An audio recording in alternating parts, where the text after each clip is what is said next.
Hello, class. Our group is comprised of myself, James, Macy Clark, Catherine Horton, and Sebastian Espicia, and today we'll be talking to you about canal competition. With that, we'll be going in depth with how the enlargement of the ships led to the expansion of the canals, which ultimately led to enhanced competition between the canals, and how this increased international trade, which made global supply chain much more complex. With the more complex supply chains requires a change in the transportation vessel, which began in 1956 with the creation of the first successful commercial container ship, called the SS Ideal X.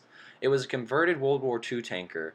This early generation ship first set sail with 98 TEUs, which was the equivalent of about 58 containers, but later fitted with 500 to 800 TEUs.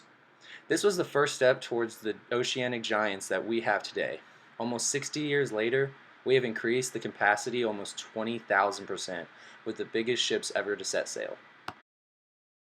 These ships were the MSC Oscar, Oliver, Zoe, and Maya, which can carry about 19,224 TEUs, which is about 1,300 feet in length.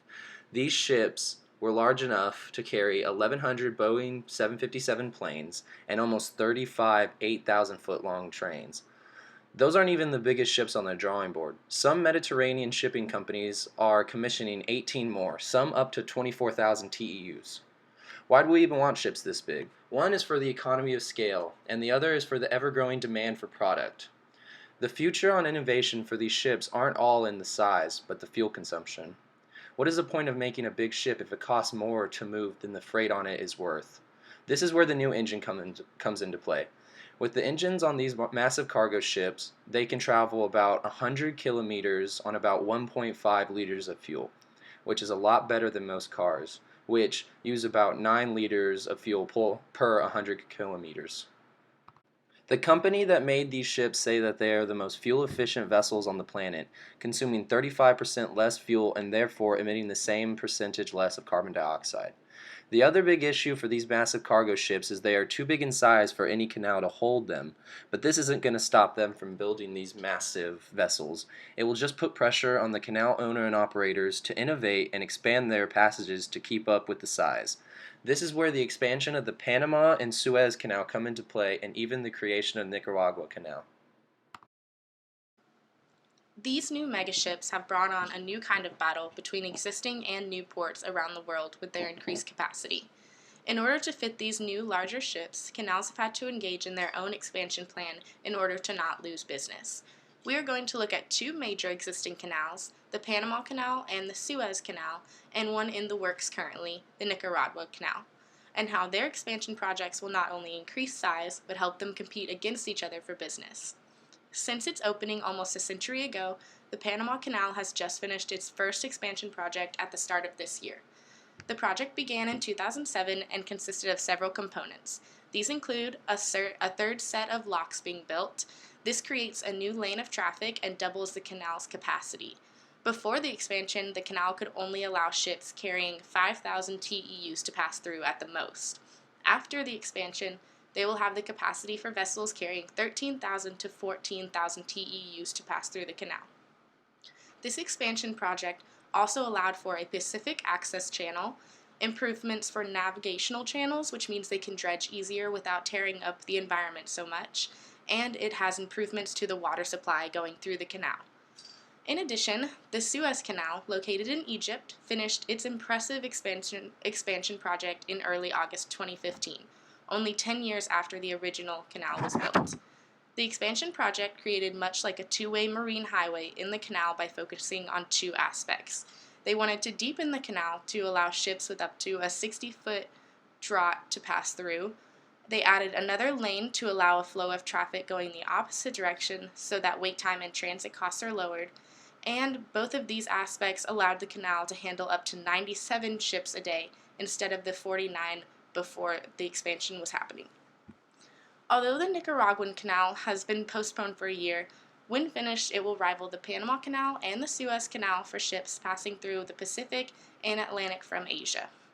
This mega project will be known as the biggest earth-moving operation and will create a canal that is 178 miles long, through Lake Nicaragua.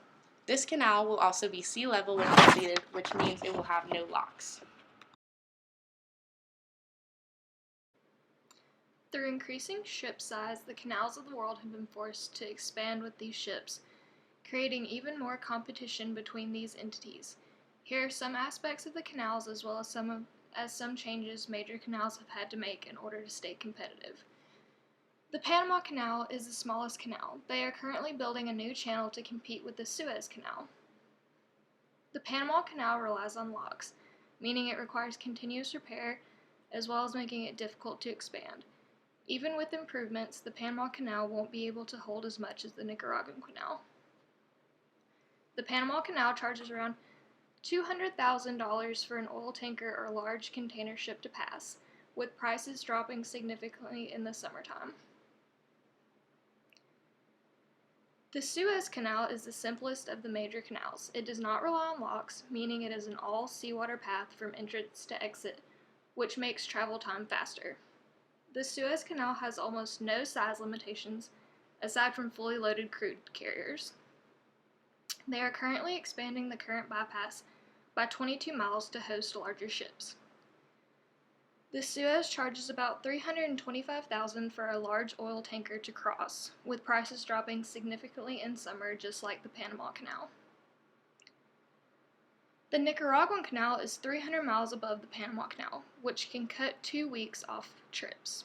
By creating alternate shipping routes, it could provide an advantage for smaller markets looking to ship their goods in the peak seasons when the Panama Canal is being overused.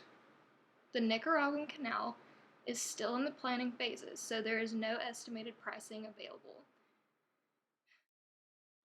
The time it takes for a ship to get through these canals, along with the cost it takes to ship them, plays a crucial part in their level of competition within the global supply chain.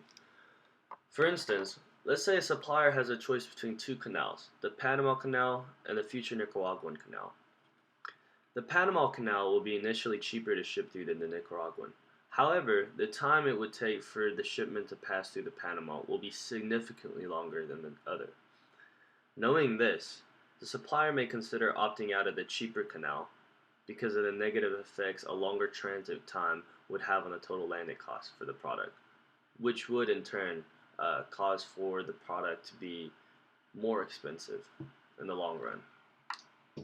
In conclusion, the evidence we have provided shows you the trends and innovations for the present and future direction these canals are headed in order to stay competitive in the global supply chain. Thank you for your time.